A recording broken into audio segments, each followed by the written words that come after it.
সব বলছিস তরুণ? তুই কি ভেবে চিন্তে কথা বলছিস? ঠিকই বলেছি, তবে আমার স্ত্রীকে যাতে আর কেউ অপমান করতে না পারে, আর ওর যেন কখনো নিজেকে একা মনে না হয়, তার জন্য আমিও আজ জীবন নেড়া থাকবো। এটাই আমার প্রতিবাদ। আমিও খুব ভাগ্যবতী যে তোমার মতো স্বামী পেয়েছি। আমিও তোমাকে পেয়ে খুব সুখী। আমার সুন্দর চুল দেখে তুমি প্রথম আমার প্রেমে পড়েছিলে, আমার মনে আছে জানো।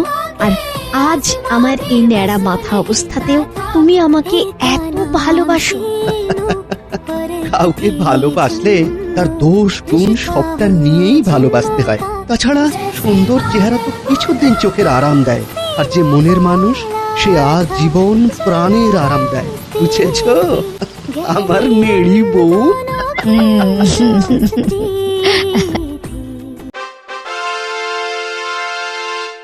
আমার একটু চা খেতে ইচ্ছে করছে বৌমা, একটু চা বানিয়ে দাও না গো। চা? আচ্ছা মা, দিচ্ছি।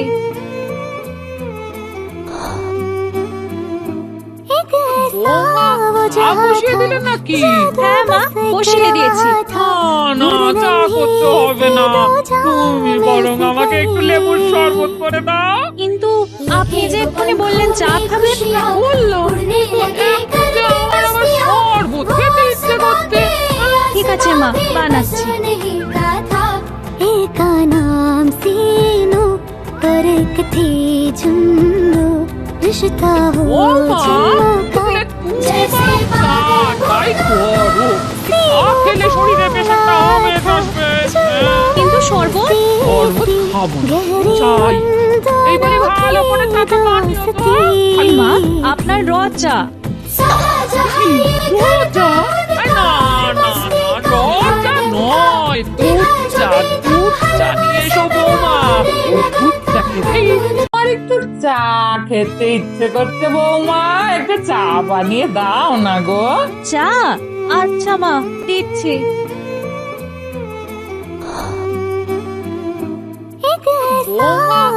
বসিয়ে দিলে নাকি?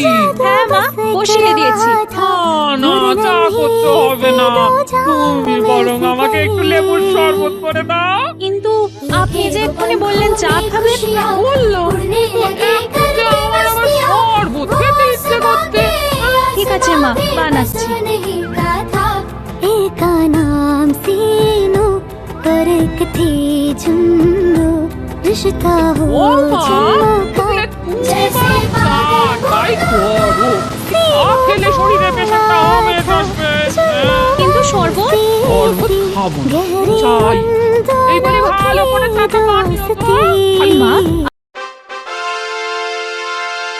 কাগজটায় চট করে একটা টিপ ছাপিয়ে রেখে। কিসের কাগজ দাদা? ওই যে বাবা মারা যাওয়ার সময় আমাদের তো সম্পত্তির মুখে মুখে ভাগাভাগি হয়েছে, এইটা তারই একটা পাকাপাকি কাগজ। নে তাড়াতাড়ি কর, আমাকে আবার এক্ষুনি উকিল বাবুর কাছে যেতে হবে।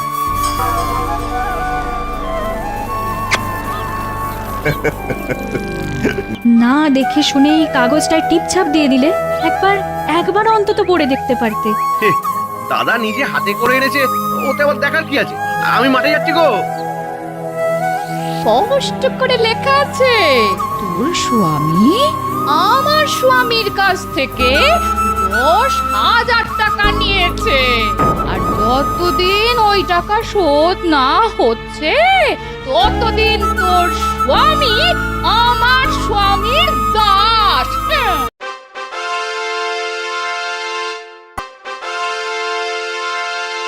তুই কতদিন এখানে? এই বছর খানেক। বাহ বাহ, এখন শুধু মন দিয়ে বাগান করছি আর দিব্যি আছি। আমিও সব ছেড়ে ছুড়ে ভালো থাকতেই এলাম। মার দিয়া কেল্লা নিকল গই জেল্লা। ডোন্ট ওরি, জেল্লা আনার জন্য আজ রাঁধবো কাঁচা মুগ ডাল আর পোস্ত।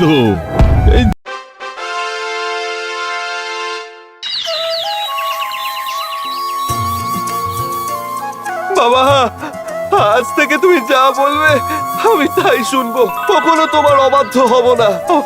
আমার যথেষ্ট শিক্ষা হয়েছে বাবা। সত্যি বলছিস? হ্যাঁ বাবা, সত্যি সত্যি 3 সত্যি।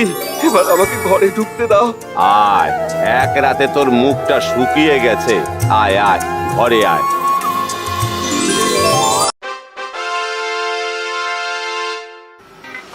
দেখুন দাদা, কম দামে ভালো ফোন নিতে হলে চালানি ফোন নিয়ে যান। চালানি মানে? আচ্ছা বুড়বাক তো চড়াই মাল বোঝে না, মানে বাইরে থেকে চালান এসেছে আর কি, ওই চালানি কপির মতো। দাগ থাকলে দাম কম, যেমন একটার দাম 30,000, কিন্তু আপনি পাবেন 3,000। বাবা বাবা বাবা, তাহলে ওটাই দিন। পটকা পটকা ভালো হবে না বলছি, আমার নতুন ফোন। আরে দাদা, টাটা। আমার মোবাইল নিয়ে কি হয়েছে স্যার? হয়নি, এবার হবে তোমার ধোলা। কেন স্যার, আমি কি করেছি স্যার? এই তো পেয়েছি, এইটা মন্ত্রীর ছেলে চুরি হয়ে যাওয়া ফোন। ওটার টাওয়ার ধরে তোর খোঁজ পেয়েছি। তার মানে তুই? হ্যাঁ, বাইরে যে বাইকটা রাখা আছে সেটাও চুরি করা, থানায় রিপোর্ট আছে। ও, তার মানে যে দুটো চোরদের র্যাকেট আমরা খুঁজছি, দুটো তুই চালা। বলি, তোর এই বাড়িতে ভালো লাগছে তো? কোনো অসুবিধা হয়নি তোরে? না না, আমার কোনো অসুবিধা হয়নি, আমার তো বেশ ভালো লাগছে। আর শোন, তুই সবে এই বাড়িতে বিয়ে করে এসেছিস, তা তোর কোনো অসুবিধা হলে কিন্তু তুই আমাকে জানাস, কেমন? মনে আবার কোনো দ্বিধা রাখবি না। হ্যাঁ দিদি, নিশ্চয়ই জানাবো। তোমাকে বলবো না তো আর কাকে বলবো বলো? এই শোন না, আমি যখন বিয়ে করে এই বাড়িতে এসেছিলাম তখন শাশুড়ি মা আমাকে খেয়াল রাখতেন। এখন তো উনি নেই, তবে আমি তো আছি, তুই আমার সাথে সাথে থাকবি। কাজ শান্ত হ, চন্দনা সত্যি কিছু করেন। যা দেখছে সবই মায়া। খেতে কখনো মাছ চাষ হয় না, কিন্তু এই মেয়েটিকে বাড়ি থেকে তাড়ানোর জন্য ও শাশুড়ি ওকে এমন একটা অবাস্তব কাজ করতে বলেছিল। সেই অত্যাচার থেকে মেয়েটিকে বাঁচানোর জন্য আমি এই মায়া সৃষ্টি করেছিলাম। মা, ছি ছি ছি ছি ছি, তুমি এইভাবে চন্দনাকে তাড়াতে চেয়েছিলে? ছি ছি ছি ছি, এ তো খুবই অন্যায় কাজ। এটা তুমি মোটেই ঠিক করনি বিনোদের মা। সরল মনের মানুষ হওয়া কোনো অন্যায় নয় মা, কিন্তু সরলতার সুযোগ নিয়ে কাউকে বিপদে ফেলা অন্যায়, ঘোরতর অন্যায়। ভালো মানুষের বিপদে যে ভগবান তার সহায় হন সেটা দেখতে পেলে তো?